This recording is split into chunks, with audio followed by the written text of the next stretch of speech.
కాకినాడ జిల్లా కిర్లంపూడి మండలం Krishnavaram toll plaza వద్ద గంజాయి రవాణాపై జగ్గంపేట పోలీసులు దాడులు నిర్వహించారు. ఈ దాడుల్లో 7 ముద్దాయిలను అదుపులోకి తీసుకున్నారు. 163 కేజీల గంజాయిని స్వాధీనం చేసుకున్నారు.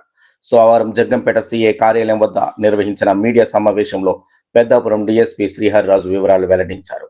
ఈ సందర్భంగా డీఎస్పీ మాట్లాడుతూ ప్రయాణికుల ముసుగులో 2 కార్ల ద్వారా చిత్రకొండ ఒడిశా నుంచి సిరిడికి పలువురు గంజాయిని అక్రమంగా తరలిస్తున్నట్లు కాకినాడ జిల్లా ఎస్పీ బిందు మాధవ్కు వచ్చిన సమాచారం మేరకు Jaggampeta CI Y R K Srinivas, Kirlampudi SI G Satish Kumar, Jaggampeta SI T Raghunandan Rao సిబ్బందితో దాడులు నిర్వహించారు. ఈ దాడుల్లో 2 మహిళలు, 4 పురుషులు, 1 మైనర్ బాలుడు అదుపులోనికి తీసుకున్నారు. వారి వద్ద నుంచి 163 కేజీల గంజాయి, 2 కార్లు, మారుతి బిజ్రా, బొలెరో 8 సెల్ ఫోన్ను స్వాధీనం చేసుకున్నట్లు తెలియజేశారు. మొత్తం స్వాధీనం చేసుకున్న సొత్తు విలువ 13,57,130 రూపాయలుగా తెలియజేశారు.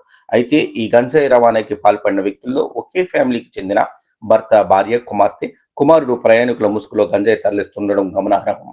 సులభ మార్గాల్లో డబ్బు సంపాదించాలనే అత్యాశ మొత్తం కుటుంబాన్ని జైలు పాలు చేసింది. ఇటీవల రాష్ట్ర ప్రభుత్వం ప్రతిష్టాత్మకంగా గంజాయి అక్రమ రవాణాకు అడ్డుకట్ట వేసేందుకు చేపట్టిన లీగల్ టీం సహకారంతో పోలీసులు సంయుక్త ఆధ్వర్యంలో దాడులు నిర్వహించడం జరిగింది.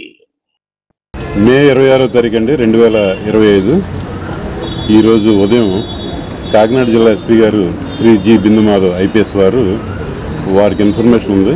ఆ ఇన్ఫర్మేషన్ మన జగ్గంపేట సిఐ గారికి, అలాగే కిర్లంపూడి ఎస్ఐ గారికి పాస్ చేయడం.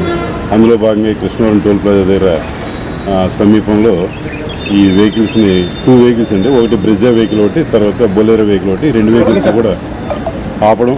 అందులో ఏదైతే మాకు ఇన్ఫర్మేషన్ ఉందో గంజాయి సంబంధించి ఆ రకంగా చెక్ చేస్తే 2 వెహికల్స్లో కలిపి దాదాపు ఒక 75 ప్యాకెట్లు అండి, 163 కేజీల దాకా ఈ గంజాయిని స్వాధీనపరచుకోవడం జరిగింది. ఇదంతా కూడా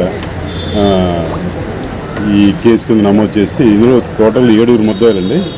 7లోనే ఒకరేమో జూనియర్ అనమాట, అంటే 18 సంవత్సరాల లోపు అబ్బాయి ఒకరు ఉన్నారు. మిగిలిన 6 కూడా మేజర్. వీళ్ళు ఏంటంటే 2 వెహికల్స్లో ప్రయాణికుల మాదిరిగా అంటే కుటుంబ సభ్యులు కూడా ఉన్నారండి. ఎవరైతే ముద్దాయి ఉన్నారో ఆయన తరకు భార్య, కూతురు కూడా ఈ వెహికల్స్లో ట్రావెల్ చేస్తున్నారు. వీళ్ళు ఏంటంటే ఒరిస్సాలో చిత్రకొండ దగ్గర నుంచి మహారాష్ట్రకు సంబంధించిన షిరిడి వరకు కూడా వెళ్ళాలని చెప్పేసి ప్లానింగ్.